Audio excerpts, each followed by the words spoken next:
Who's my favorite comic, Wayne? Next comic, give it loud for everybody for Anthony Eugenio. We're up next comic. Very funny. Wayne Russell, everybody. Welcome to the Open Mic Pain with Anthony and Wayne podcast.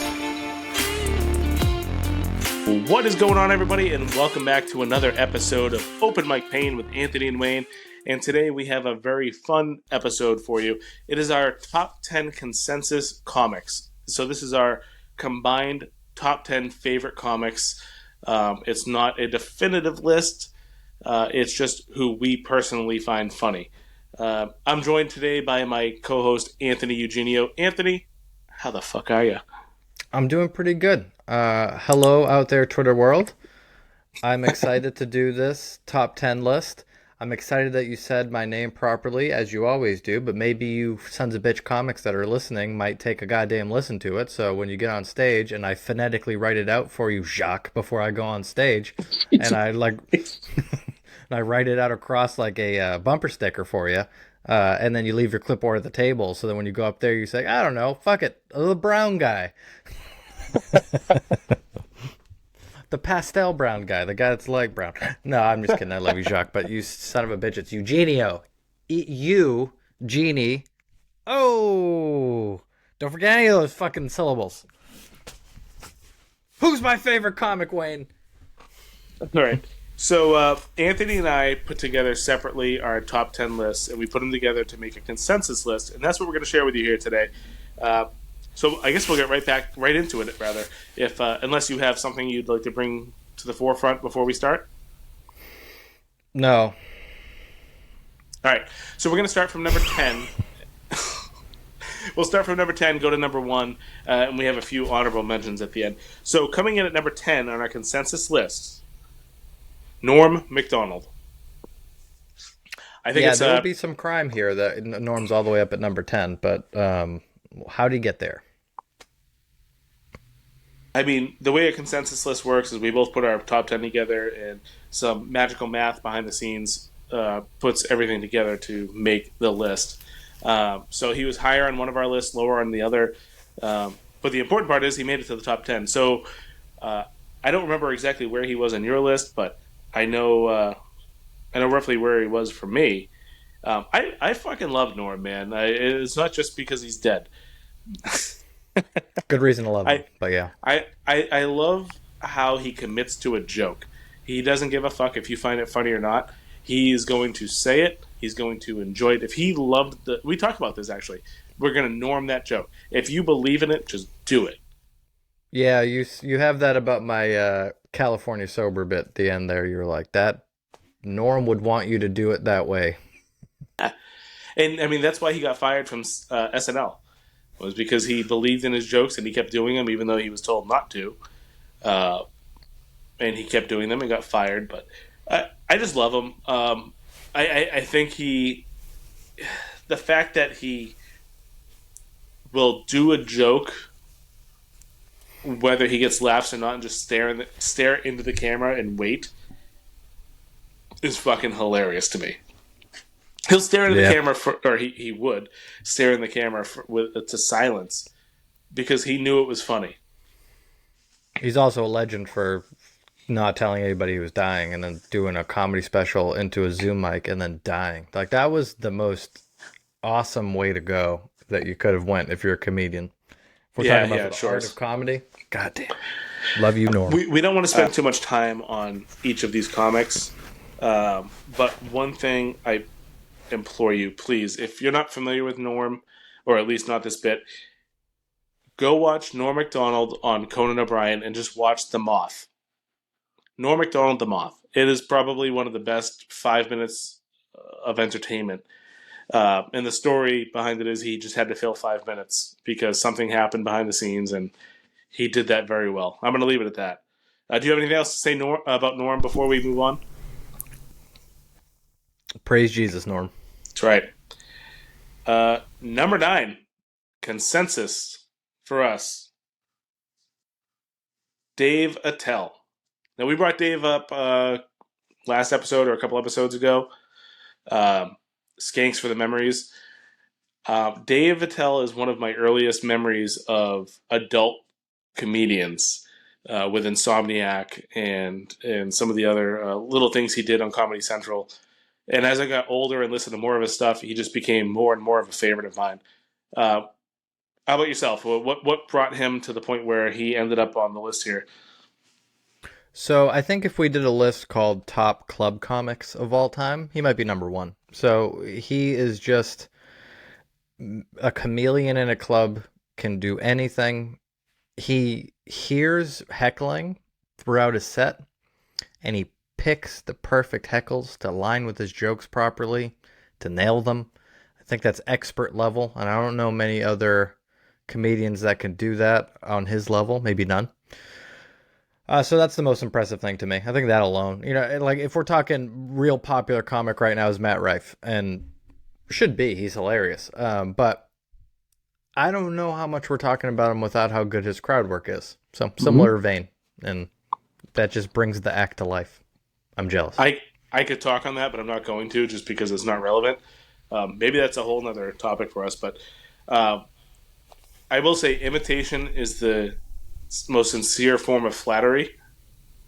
And you hear comics, really popular comics, talk about how when they first started out, they tried to sound like Dave Attell. They tried to imitate him. And there's a good reason. He's fucking hilarious.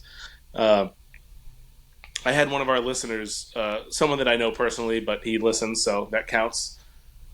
He told me that he wasn't super familiar with Dave Attell, but he heard our podcast a couple episodes ago talking about Skanks for the Memories, and he went and listened to it, and he fucking loved it. So if we got one more listen for that album, then we did right. Skanks for the Memories, check it out. That's our Dave Attell consensus. Absolutely. So, number 8. I don't think you had this one on your list. No, I don't know. You can tell me. I don't remember. I did all the math, but I can't remember. Number 8, Bill Cosby. Oh, don't try to bring me into You're like, oh, it wasn't just me that picked the goddamn rapist on my list, right? It was just you, Wayne. So we're judging the comedy. I get it. So yes. hard. Like Picasso with his paintings. If we're going to judge the guy, you're going to not like a lot of paintings out there, you fucking woke pieces of shit.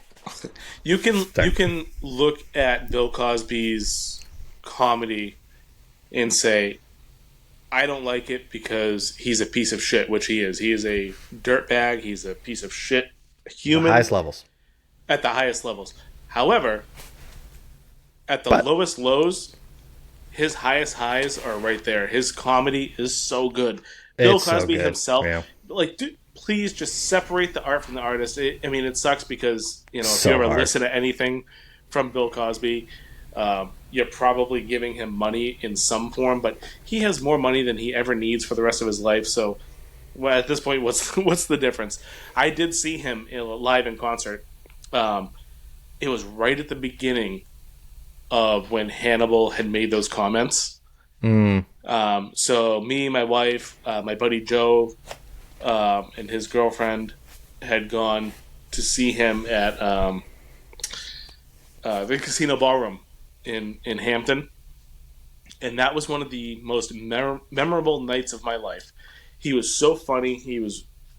And I will say this, he made Spanish fly jokes, essentially. There was a girl in the front row that got up to go to the bathroom, and he stopped what he was doing and said, "Hey, you might want to take your drink with you. You know about me." Oh, and everybody my God. laughed. Oh, dude, everybody laughed because everyone's like, "Oh, Bill Cosby doesn't need drugs to get laid. He's Bill Cosby." He did go blind from coming so much. You see his eyes glazed over like an old dog. I couldn't. That's what my mom used to say, at least when I was younger. If you come too much, you go blind. So don't touch yourself. Go blind. I mean, at the time, it was funny because nobody thought he actually did it. And then they found But out he did it. then you find out he did it, and he is A a piece of lot. shit. I'm gonna reiterate that so much. He is a piece of shit. But Uh, he does. comedy He deserved. wise, pretty good. Yeah, he deserved to rot in prison. But comedy wise, separating the art from the artist. I mean, if you went back to any form of art before whatever 1800s, they were all pieces of shit. Um, Wait till he dies and watch everything, so he doesn't get a penny of it. But I don't know. I think he deserves to be on the list because it's just some of the funniest shit I've ever seen in my life. It's really good stuff. Well, there But you he go. deserves to rot in prison. So, Inhale. yeah. Anything to say about Bill Cosby? I know he wasn't on your list, but He's funny, but he can eat shit. Let's move on. all right. Number 7. This is another one I don't think was on your list. Rodney Dangerfield. No, Rodney wasn't on my list, but respect. Rodney was very high on my list, and that's how he ended up on our consensus list. Rodney Dangerfield, for me, I could listen to his jokes. And I do this every couple months. I will sit down on my couch and I will watch compilations of Rodney Dangerfield on Carson or whatever else he did. Just throwing those jokes out there. They're so funny. They're like a good song. I say that a lot about good comedians. Their jokes are like good songs. You can listen to them over and over again. And even though you know the words, they're still, it's almost like you're listening to them new. And for me, he's one of those people. I love him so much. I laugh. I could hear the same joke about being playing in a sandbox and being covered up by a cat because you look like a piece of shit over and over and over again. I fucking love it. I I love doubt short you have. jokes, as I've said before, so I do like Yeah, me some Dangerfield. and we were just talking about this off air a little bit. I find it really difficult myself, or actually maybe the last episode, I don't know, but I feel it really difficult. I find it really difficult to say those jokes, those short jokes, and remember them. Like I'm like a story comic. I Mm. need to have like my beats like boom boom boom, and I really look at some of these comics that can have like a few whatever 10-30 second jokes in a 5 minute set and just remember them. And you can watch him for like 15 minutes on Carson, just go boom, boom, boom, boom, boom, and not repeat anything. And every single joke is just as funny as the last. So that's why I put him so high on my list. He's like a good musical artist. You can just listen to him over and over again. There you go. Where are we on to next? No love for Dangerfield for you, huh? No, I like him, but there's only so much to say about a guy that talks about having no respect.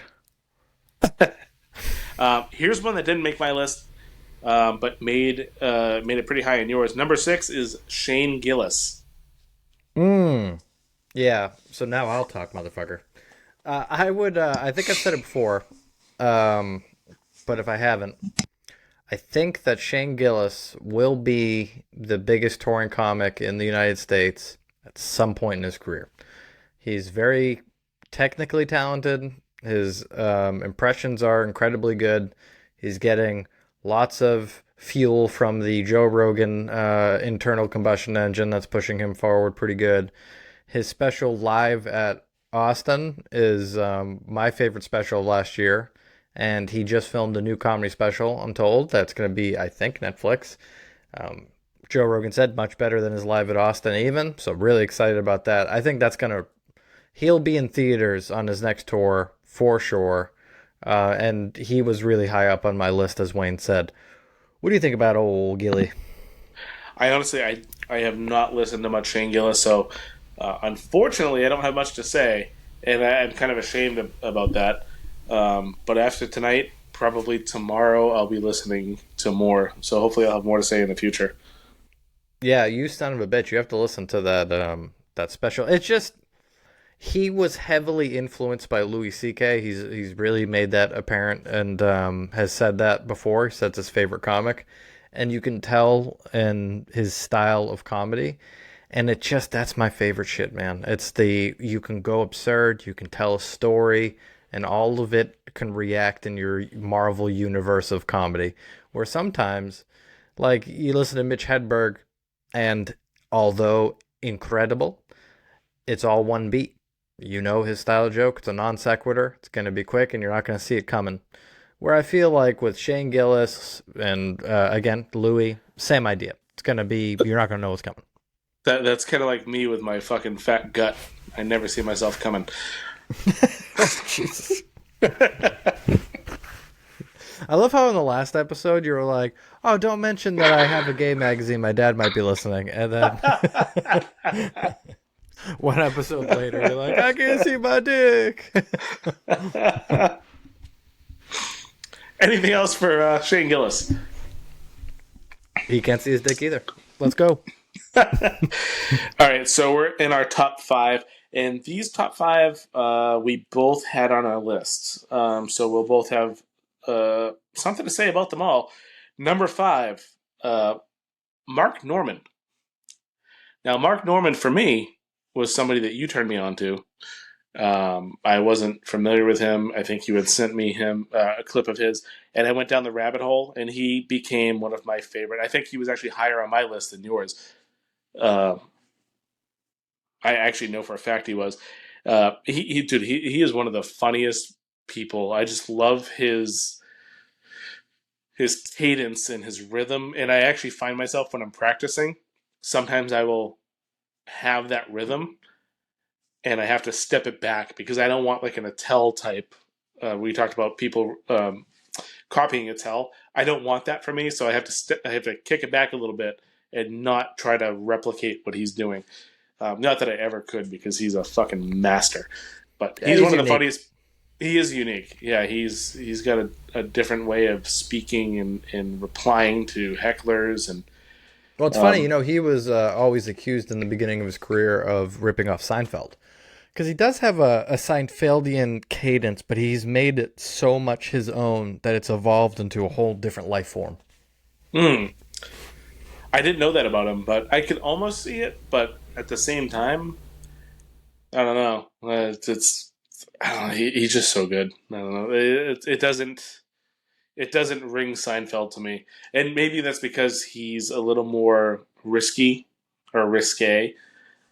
He uses gay is what he would say. Yeah. One thing that I love watching some of his videos are the crowd work videos where he'll just have somebody say, "Hey, give me a topic," and he'll just kind of riff on it. Which you and I both know that he's probably not riffing every topic off the top of his head. He probably has things on the back burner where he hears something and goes, "Oh, I know something I can say about that." Yeah, I'm sure he does, but that's, to be honest, what you're seeing there when watching on YouTube is a revolution of higher end comics needing content out on YouTube but not wanting to burn material. So what do? You go out and you put out your crowd work. And also, these comics write on stage, and a lot of the time that's how they literally, when you're watching crowd work, Mark Norman videos, you're watching him write. He goes up there, "What do you guys want to talk about?" And let's say 1 out of 15 interactions is hilarious. He'll take that out and he'll put that into a bit and work it in and all that. So that's just his style of writing. It's a really awesome style that a club lets you fucking do that. We don't have that luxury yet. I was just going to say that's a topic that we should really touch upon, and I think that's a really good conversation. And I had this conversation with somebody this week, one of the people at work, as you would have heard on our Hollow Ground episode. I heckled a heckler in a way, and it wasn't necessarily funny or whatever, but somebody had asked me about that, and I was like, yeah, if I had more time, I would have probably tried to keep it going and try to get some ideas flowing from it, but I only had 4 minutes, so I had to cut it short. And somebody like Mark Norman or Matt Rife or some of those people, they're told they can go on stage, and I don't know exactly the terms, but they're not going to get kicked off. They're not going to get the light. If they're making people laugh and people are buying drinks, then they're up there for as long as they want. And that's really cool. And I can't wait for that type of luxury where you can just go fuck off and have fun. Yeah, you got to earn it. So that's where we're in the fucking trenches right now. you do have to earn it, and if anybody has earned it, it is Mark Norman. Yeah, so check Anything. out Netflix special Soup to Nuts coming out at the end of July. And I don't know about you, but I'd like to review that motherfucker We for the 100% masses. will because I mean he's number 5 on both of our lists, so he's definitely reviewable for us. He's worth an entire episode. There you go. Let's move on. All right, number 4 consensus for us is Dave Chappelle, and I'm sure a lot of people are going to be very confused as to why Dave Chappelle is not number 1. Uh, I mean, I think he's really really good, but don't forget this is our personal favorites, not most successful or whatever. This is our personal favorites, our taste. Yeah, it's Um, fair to say he's the Beatles of comedy right now, at least. And, you can know, respect. The Beatles are the greatest band of all time as far as talent goes and all that. But if we're putting together our top 5 favorite bands, I don't know if they're going to crack it. that's an excellent way to put that. 100%. Yeah. What's your favorite Uh, Dave Chappelle special? Goddamn. Uh, that's a really good question. I like a lot of Dave's earlier stuff, but you have that recency bias where he had those that was it 2 or 3 specials that came out in like a couple year span or whatever. Yeah, Uh, 4, I think. was it 4 of them? Yeah. I mean, I like a lot of his earlier stuff. Yeah, Killing Him It was Softly, the HBO special. That's a great yeah, one. yeah, but I mean, you have that recency bias, like I said, where I can repeat more of those jokes and talk about them a little more freely because I remember them more. But I would have to say probably Killing Me Softly is probably one of my more favorite. If I was to sit down and watch all of them sequentially, I would probably go into that era. And How that about just goes yourself? to show Dave Chappelle's lasting power to go from like 17 years old standing on a box in Central Park to being able to go into Killing Him Softly with 15 years ago, an hour of back to back to back to back incredible laughs. The Crack Baby Mm-hmm. limousine story, all those are just some of the greatest stories of all time. I do like his Houston special, which was one of the Netflix specials that he did. There was a certain level of that was the second one, so it was the freedom that he had to just go after it, and he did that. You could hear jokes in there of him talking about how incredibly good he is at comedy, and I really like that because it's fucking true. He's as technically savvy as it gets. Yeah, he's really good. Um, 2 things I wanted to mention about Dave Chappelle. One is I make this joke with you all the time when I always say like if we ever go to a mic and we can't get on, we'll just pull a Dave Chappelle, go to a corner and go gather round, and just start doing comedy.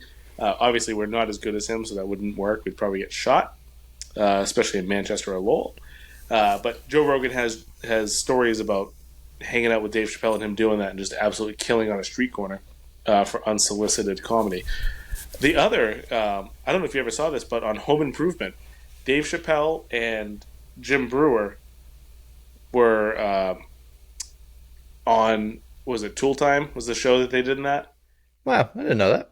Yeah, they were in that show as 2 people out of the audience or whatever, and it was really interesting to see. I don't remember when I first saw it and realized who they were, but it was really cool to see a young Dave Chappelle and a young Jim Brewer uh, get a spot on a show like that. It was Yeah, it must have interesting, been but half baked era. it had to have been. Yeah, Well, all right, cool. Dave Chappelle's goddamn goat. But number 4 on our motherfucking list. Who's next, Wayne? yeah. So number 3 for us, we just reviewed his newest special, Tom Segura. You've seen him live. I have not. So maybe you can talk to a little bit about uh, how he was live versus seeing him on specials on Netflix and whatever else, or hearing him on your mom's house. But what is what made him so high on your list? So this is It's tough to say, but I think I might be the most influenced by Tom out of any comic that is on the list. He's the one I gotta catch myself, making sure I don't go too far down his road of cadence and all that. I think that as far as real life, taking real life joke structure from his family, like the realism to his jokes and the left turns that he takes, I think is the best of anybody on the list. I think most of the rest of the people we have on the list, you're listening to a story about them that's not true, and you're still laughing because of how good they are wordsmithing. But Tom Segura, a lot like a story about his mom and his kids, the injuries, they're all like documented almost, so you know they're true. And the way he, especially don't want to give too much away, but he has a deathbed of his dad joke in his latest special, Sledgehammer. It's just masterful. Like, think about when you've had a death of a loved one in your life. He had that moment and turned it into a hilarious joke. Like, I couldn't even imagine. Like, there's some things that are off limits in my head, and he goes past those limits. So, really high up on our list for good reason. Yeah, 100%. He is definitely a greatest of all time for me. Like we said in our special, his earlier stuff was a little more relatable for me. This newest special wasn't as much, except for the kid stuff. But I mean, just overall, he's so good, and he's such a likable person. He's like the person you love to hate because, like we said, he wants you to know that he has money. That's kind of his persona. He wants you to know that he's better than you, and he does it so goddamn well, and you love him for it. There's an argument that he is. All right, what is number two? But before we go there, what is one of your favorite? What's your your Segura bit? Because the only reason I ask is because I have one at the ready. Mine's midget. So yes, remember that bit? Yes. Yeah, it's for his Comedy Central half-hour special. That's the first thing exposure I had to Tom Segura. I was in high school, so this was a real long time ago. Premium Blend, maybe it was. But anyways, yeah, he has a hilarious story about little people and how you shouldn't call them midget. Yeah, for me, it's the first 48. And the part that always gets me is the where he says like, "Hey Bryce, can you chat for a minute or can you talk for a minute?" And he's like, "Let's be honest, there's no Bryces on this show." Nope. I love it. But all right, anything else about Tom Segura? Well, obviously not, because you were heading into the next one before I cut you off so rudely.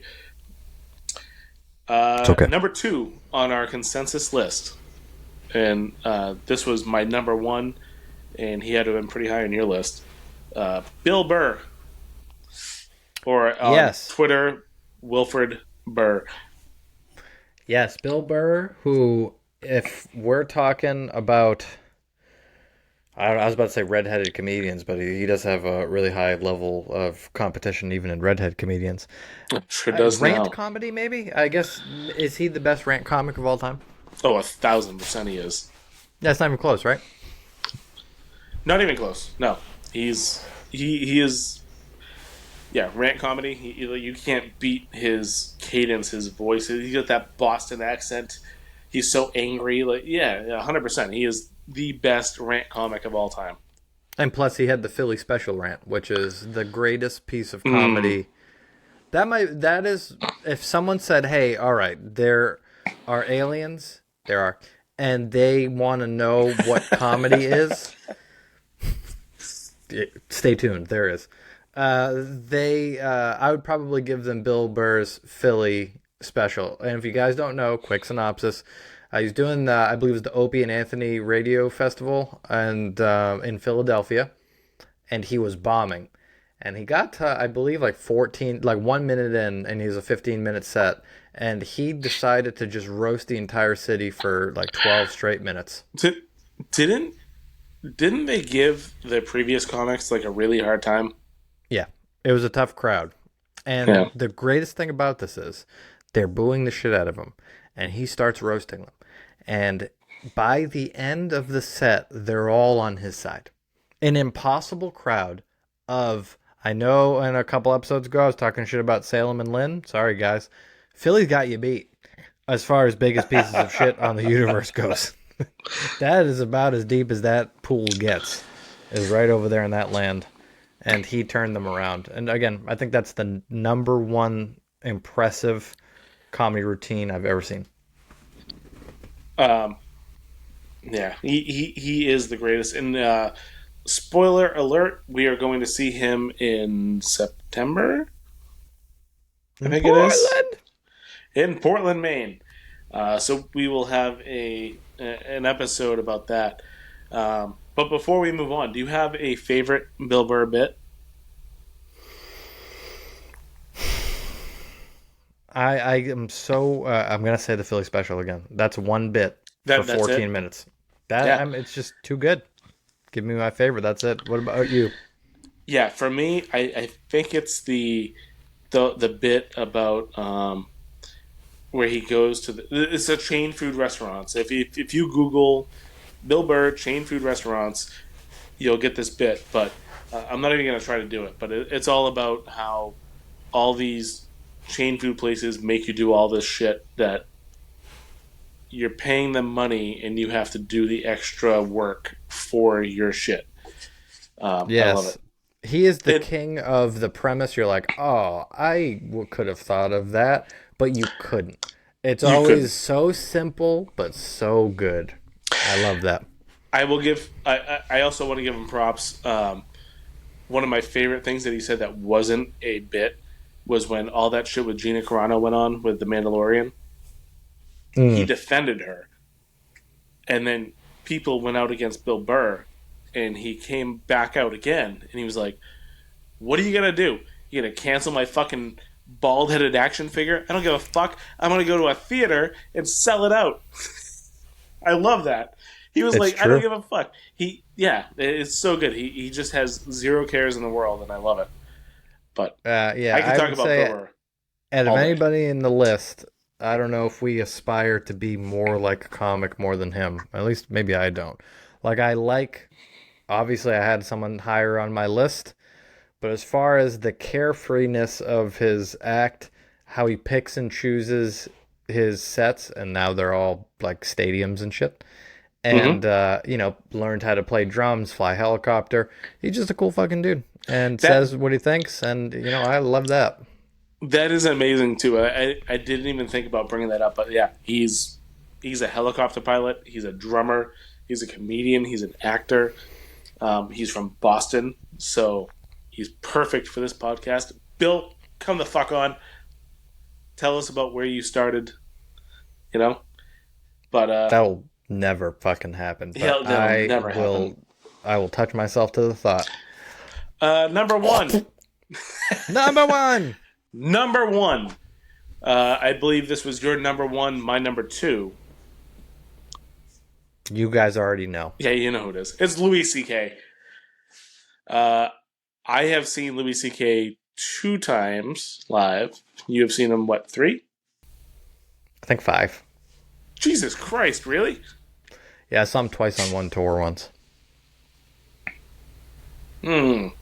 So both times I saw him was with you, and both times were what I thought was the most impressive stand-up comedy I've ever seen.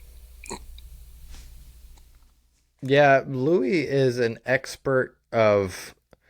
Again, we talked about this earlier with Shane Gillis, who I'm modeling this after. But it's the unexpectedness of a set. You can get a minute and a half bit where he's just in a complete Alice in Wonderland la la world, and you'll be hilariously off your feet, where he's making noises and voices and all that. Or he could be telling a story about trying to shit in front of his daughters, and it's so relatable and real, and you're just getting the human emotion out of it. No one does it better than him, ever will. That's why he's so high on the list. Yeah, he really is so good. Um, for me, the only reason he was number two was just because I relate to Bill Burr so much. I am not an outwardly angry person, but inwardly I am. So his rants really get to me. But for genuine laughs, Louis C.K. is there, man. He's just I have this distinct memory of probably 2011. I was living with my buddy Billy, who was mentioned on episode 1 or 2 with the grip joke. I was living with him, and we had a free subscription to HBO for like a month or two. And I'm flipping through my channels, and I see Louis C.K. and I didn't know it was Louis C.K. at the time. And I just see this guy with a microphone. I'm a big stand-up comedian fan, a stand-up comedy fan rather, and I listened to him. I listened to him talk for like 10 seconds. I'm like, fuck this guy. He's a redhead. Fuck him. And I shut it off. 5 years later or something like that, I think it was you. It's probably you that got me into him. But Probably. yeah, probably. But I listened to him and I thought he was hilarious, and I realized who he was, and I got really sad that many years earlier I could have been on that train and I wasn't. But he's so good, man. He has it and he knows it. He knows he can just masturbate in front of you, and If you ask and if he asks and you say yes, then he'd love to. Maybe not anymore. What's your favorite special from him?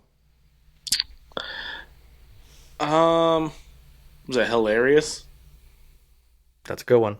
That was Yeah, his that Comedy Central special. yeah that I mean, that's such a hard question because I feel like everything I hear from him, I don't know where it came from, but I would tell you that's my favorite. I think I had this with you in a car ride to Portland, I think, when we went. I'm pretty Mm. good at if you say a Louis C.K. joke, I'll know the special it's from Yeah, because and you're talking where about it's the in there. deer. Yep, the one from Yeah, Shameless. yeah, No, Chewed Up. Sorry. yeah. Chewed up, chewed up. Yep, chewed up nipples. Chewed Yep. Up Nippies. My favorite Louis C.K. special is definitely Oh My God, which is the HBO special. That's the one I actually saw twice on tour, once in Newark, New Jersey, and once in Boston. He does so much good work in that special. That's him at the height of his powers, in my opinion. That's Mm-hmm. where his closer is definitely but maybe. I don't know if you remember the Mm. definitely but maybe joke. Oh, I sure do. That was one of my favorite things. I remember trying to um, replicate that for people Yeah. that weren't there, and you can't. You No. cannot replicate it. I think about that joke a lot when I'm writing myself. Like when I'm trying to write a bit and I'm like, all right, this is a premise that I'd like, but how do I get it into joke shape? That's one to listen to because it is structurally, take out the words that he says, it's a perfectly cadenced, timed, standard bit. He brings it to life with what he says in it, but that is as good. Like sometimes you listen to comedians and they're telling a story, like Jim Jeffries, and you're like, I don't know if I can ever do this because he just is the guy at the water cooler who tells the story the best, and you have that or you don't. Where Louis, I don't feel the same way with Louis. I feel like he is going to get you to laugh based off of the impressiveness of the joke. It's going to stand there like a piece of art by itself. And even if, if we set it into a microphone, you might even still laugh at it just because of how good and well it's constructed. Yeah, definitely. I don't have much more to say about Louis. Um, Although his show is really good too. So if you're not familiar with that, check that out. Yeah, you could buy the Um, whole show on his website and you stream it for a while. I did that. I think it's 5 years you get it or something for $30. Money well spent because it's also one of the best shows of all time and has a whole extra hour of his comedy throughout it. One of the funniest things about that show is he has an episode where he's on a like a news channel Hmm. talking about masturbation, Yeah. and he's debating somebody who's against it, and then years later he comes out with that whole thing. Not It's not true. to bring bad juju to Louis, It's like The because Simpsons. He predicted if it. you if I don't know if it's prediction if you know what's going on, but Well, that's I how will say Nostradamus did it. I will say if you ask and somebody says yes, eh, You're kind of in the clear, right? Unless you're their Um, boss. oh, that is true. It's true. Unless you're their boss and they have to. My boss has never asked me to do that.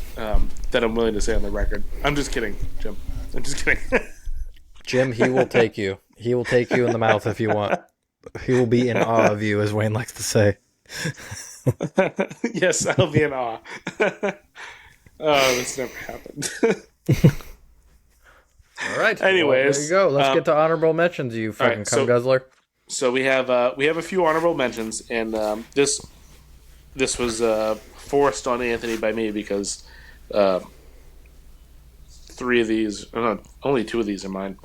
No, three of them are mine. But anyways, honorable mention number one was an Anthony one, not me. Daniel Tosh. What do you have to say about Daniel Tosh? Anything quick so we can get the fuck out of here?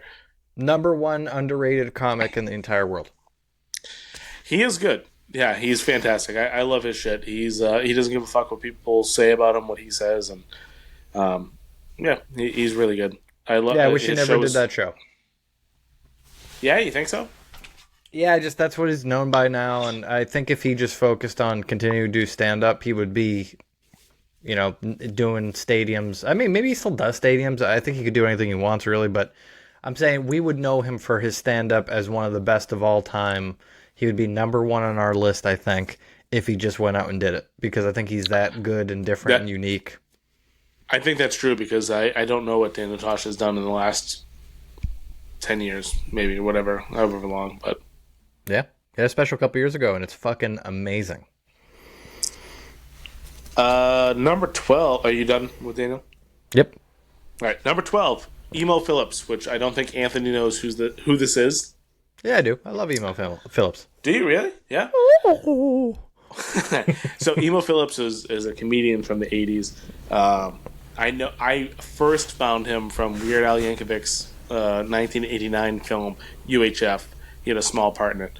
And I have a coworker who is a huge Emo Phillips fan, and we quote his jokes all the time. If you don't know Emo Phillips, look it up. He does have a really strange persona that he portrays. If you can get through that, some people have a hard time, but if you can get through that, his jokes are so goddamn funny.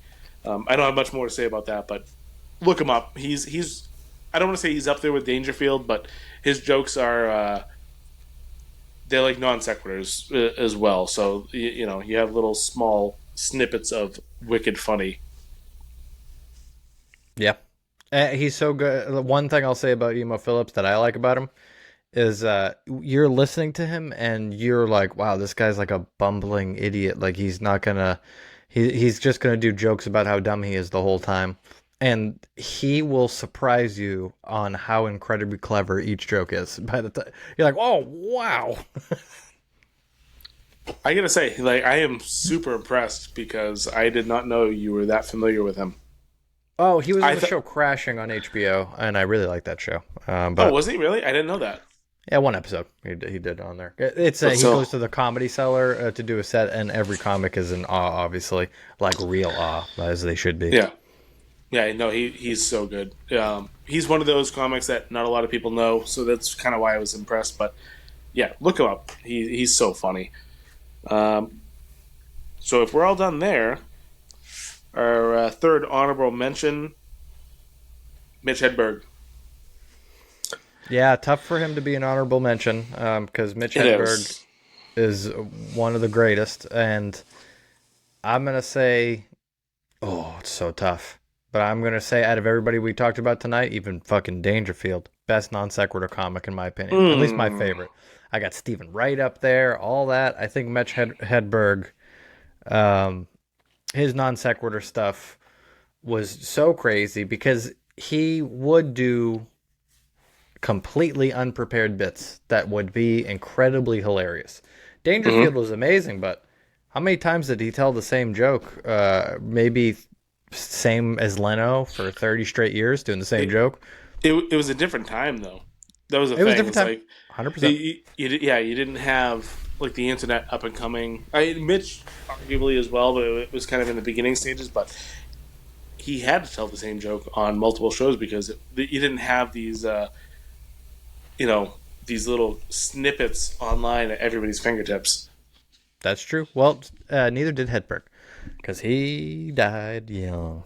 He Fortunately, did. That is a wicked shame because I think I think Mitch would have been one of the greatest all time comics if he did not succumb to uh, the devil. Harn. Yeah, sucks. Yeah, he was so good, and I love. He's one of those comics. He had such short jokes and such easily malleable jokes. Like, oh man, like what was the one? Like, I don't do drugs. No, fuck, what was that joke? Um, I used to do drugs. I still do, but I used to too. Mm, You know what I mean? Like people say yeah. that at work all the time, like about different things. It's so easily malleable that you can turn into anything. Like I don't drink beer, or whatever the fuck I'm trying to say. But Yeah, John Mulaney said a great example of Mitch Hedberg on, I believe it was Theo Vaughn's podcast. I could be wrong. One of those.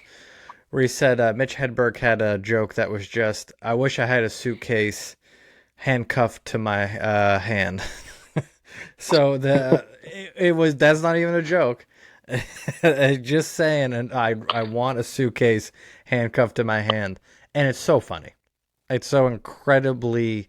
He doesn't even need to say a joke. Just a thought in a stream of consciousness, and he's gonna make you laugh. All right, who we got next? the fourth honorable mention I think was on my list, not on yours, was Jim Jeffries. The reason he was on my list was I am a huge fan, as we talked about last episode, or one of the episodes we were talking about. Might have been last. No, no, he deserves to be honorably mentioned. That's for sure. We didn't name a better person at telling stories tonight. I don't think. Like you can watch a Jim Jeffries specials. That's 2 premises, 1 hour, 2 premises. Yeah, Crazy. it's fantastic. We both saw him live. I think this was the first comic we saw live together.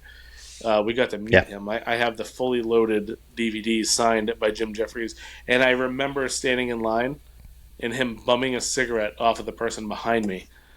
I do remember that too. Yeah, that was so good. Yeah, he's such a good comedian. One of the greatest of all time, maybe not. But like we said, this is our favorite, and he is one of my favorites. I can listen to the Plane Etiquette, God at a Party, any of those things, and I could spend time and just listen to it and laugh like it's a good song. Like I said earlier. Yeah, he has got So a bit good. on his HBO special. That's one of my favorites of all time. That I quote, but not as a joke, like because I'm almost serious about it. Where when someone says something like, "Oh, I read that in the Bible," I'd be like, that's God's book, right? Have you ever read the Devil's book? Like so far, God's the only one talking shit. The devil seems to be being a bigger man about it, and that's a Jim Jeffries bit, but it's so fucking true. That's awesome. Yeah, that is really good. Well, there you go. Who's our last guy? Our last one was on your list, but not mine. But I'm more than happy to have him on here. It's Patton Oswalt. Yeah, I feel like he's been under the radar the last couple years, and I feel like if you went back to 2012, he would have been in our top 10, just because of how that's his heyday.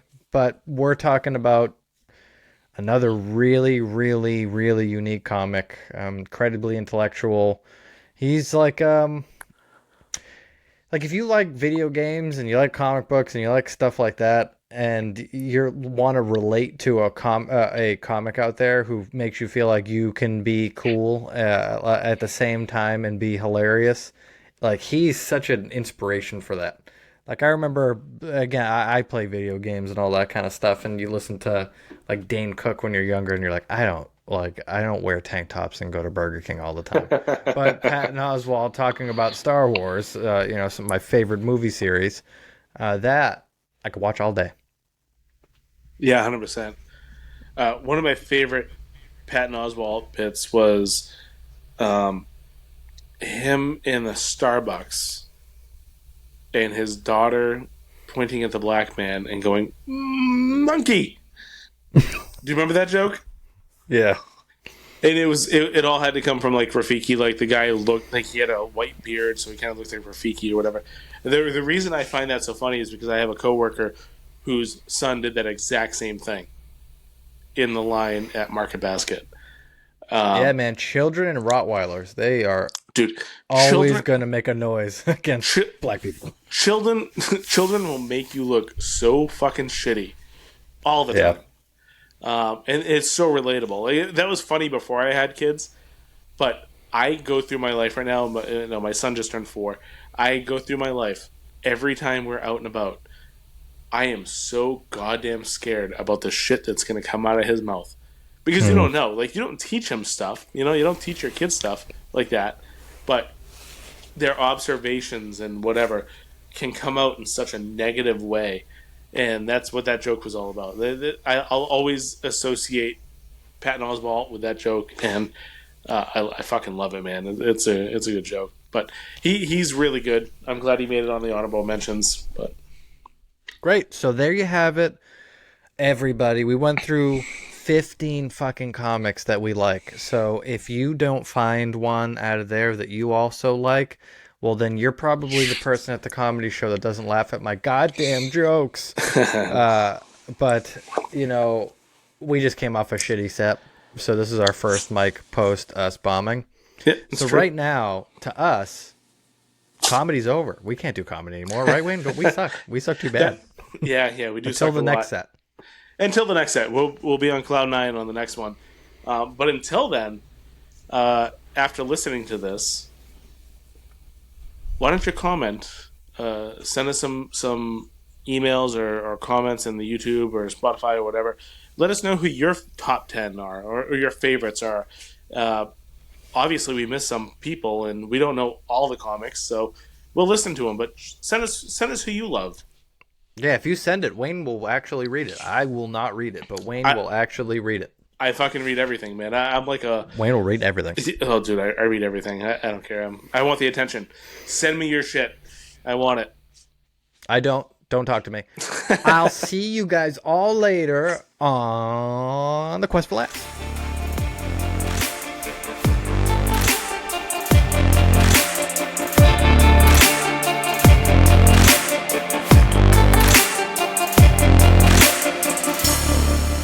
Oh, don't try to bring me into you're like, oh, it wasn't just me that picked the goddamn rapist on my list, right?